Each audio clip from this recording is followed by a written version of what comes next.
This is All India Radio.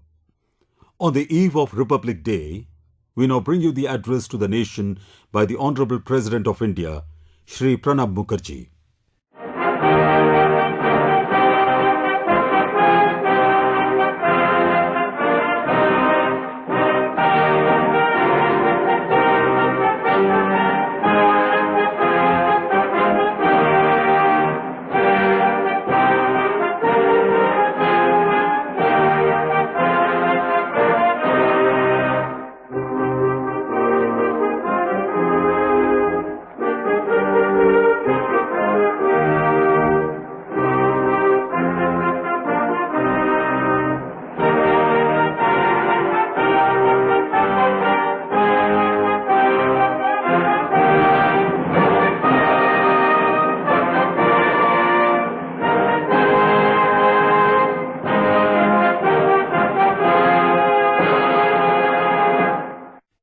My fellow citizens, on the eve of 67th Republic Day of our nation, I extend my warm greetings to all of you in India and abroad. I convey my special greetings to members of our armed forces, paramilitary forces, and internal security forces. I pay my tribute to the brave soldiers who made the supreme sacrifice of their lives in defending India's territorial integrity and in upholding the rule of law. Fellow citizens, on 26th January 1950, our republic was born. On this day, we gave ourselves the Constitution of India. This day saw the culmination of heroic struggle of an extraordinary generation of leaders who overcame colonialism to establish the world's largest democracy.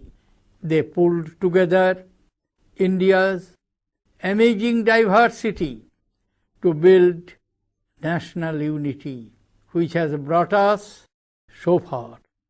The enduring democratic institutions they established have given us the gift of continuity on the path of progress. India today is a rising power, a country fast emerging as a global leader in science, technology, innovation, and startups, and whose economic success is the envy of the world. Fellow citizens, the year 2015 has been a year of challenges. During this year, the global economy remained subdued. Unpredictability ruled the commodity markets. Uncertainty marked the institutional responses. In such troubled environment, no one nation could be an oasis of growth. India's economy also had to face the blowback. Weak investor sentiments led to withdrawal of funds from emerging markets, including India, putting pressure on the Indian rupee. Our exports suffered. Our manufacturing sector is yet to recover fully.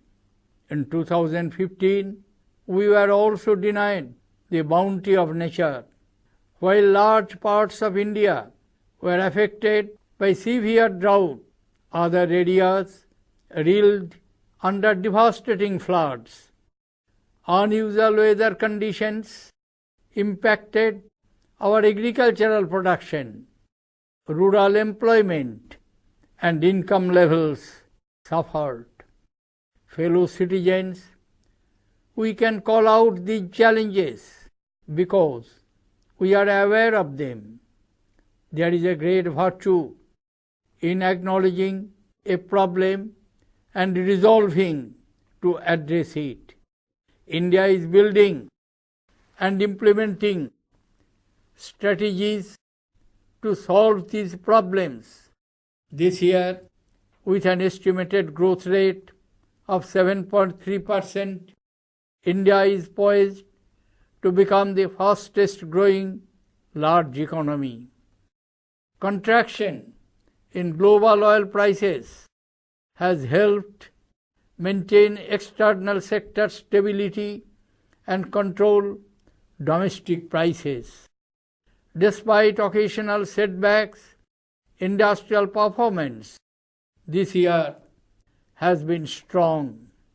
Aadhaar, with its present reach of 96 crore people, is helping in direct transfer of benefits, plugging leakages, and improving transparency.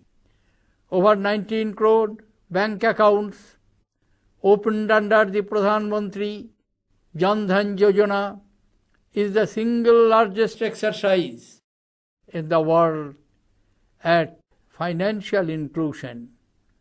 The Sansad Adarsh Gram Yojana aims to create model villages. The Digital India program is an effort to bridge the digital divide. The Pradhan Mantri Fasal Bima Yojana targets farmers' welfare. Increased spending on programs like Mahatma Gandhi National Rural Employment Guarantee Act is aimed at enhancing employment generation to rejuvenate the rural economy. The Make in India campaign will boost manufacturing by facilitating easy conduct of business and improving competitiveness of domestic industry.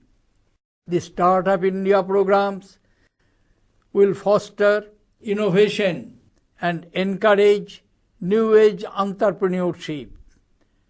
The National Skill Development Mission envisages skilling 300 million youth by 2022. There will be amongst us occasional doubters and baiters. Let us continue to complain, to demand, to rebel. This too is a virtue of democracy. But let us also applaud what our democracy has achieved with investments in infrastructure, manufacturing, health, education, science, and technology. We are positioning ourselves well for achieving a higher growth rate, which will, in the next 10 to 15 years, help us eliminate poverty. Fellow citizens, reverence for the past is one of the essential ingredients of nationalism. Our finest inheritance, the institution of democracy, ensured to all citizens justice, equality, and gender and economic equity. When grim instances of violence hit at these established values which are at the core of our nationhood, it is time to take note. We must guard ourselves against the forces of violence, intolerance, and unreason. Fellow citizens, for revitalizing the forces of growth, we need reforms and progressive legislation. It is the bounden duty of the lawmakers to ensure that such legislation is enacted after due discussion and debate. A spirit of accommodation, cooperation, and consensus building should be the preferred mode of decision making. Delays in decision making and implementation can only harm the process of development. Fellow citizens, peace is the primary objective of a rational consciousness as well as our moral universe. It is the foundation of civilization and a necessity for economic progress. And yet, we have never been able to answer a simple question: why does peace remain so elusive? Why has peace been so much more difficult to attain than degenerate conflict? As the 20th century closed down with a remarkable revolution in science and technology, we had some reason for optimism that the 21st century would mark an era in which energies of people and nations would be committed to a rising prosperity that would eliminate, for the first time, the curse of extreme poverty. That optimism has faded in the first 15 years of this century. There is unprecedented turbulence across vast regions, with alarming increase in regional instabilities. The scourge of terrorism has reshaped war into a most barbaric manifestation.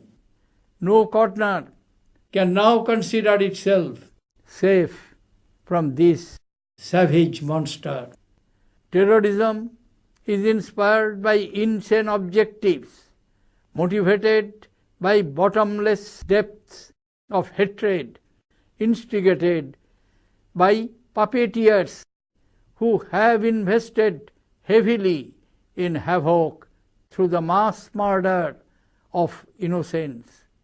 This is war beyond any doctrine, a cancer which must be operated out with a firm scalpel. There is no good or bad terrorism. It is pure evil. Fellow citizens, nations will never agree on everything. But the challenge today is existential. Terrorists seek to undermine the order by rejecting the very basis of strategic stability, which are recognized borders. If outlaws are able to unravel borders, then we are heading towards an age of chaos. There will be disputes among nations. And as is well known, the closer we are to a neighbor, the higher the propensity for disputes. There is a civilized way to bridge disagreement. Dialogue ideally should be a continual engagement, but we cannot discuss peace under a shower of bullets. We on our subcontinent have a historic opportunity to become a beacon to the world at a time of great danger.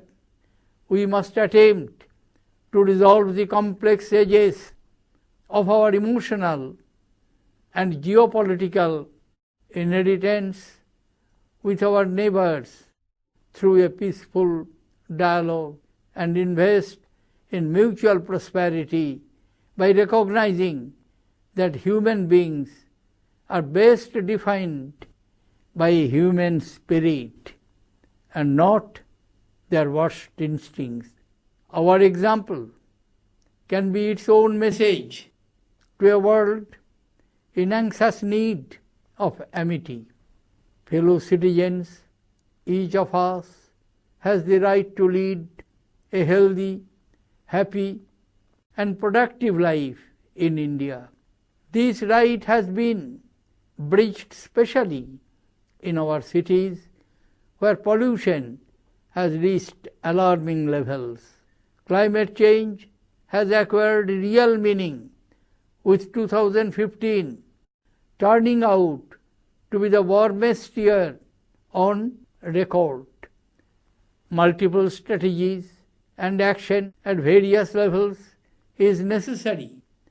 Innovative solutions of urban planning, use of clean energy, and changing the mindsets of the people call for active participation of all stakeholders. Permanence of such changes can be ensured only if people own these changes. Fellow citizens, love for one's motherland is the basis of all progress. Education, with its enlightening effect, leads to human progress and prosperity. It helps us develop forces of spirit which can revive lost hopes and ignored values. Dr. Sarvapalli Radhakrishnan had said, and I quote, "End product of education should be a free, creative man who can battle against historical circumstances and adversities of nature." Unquote.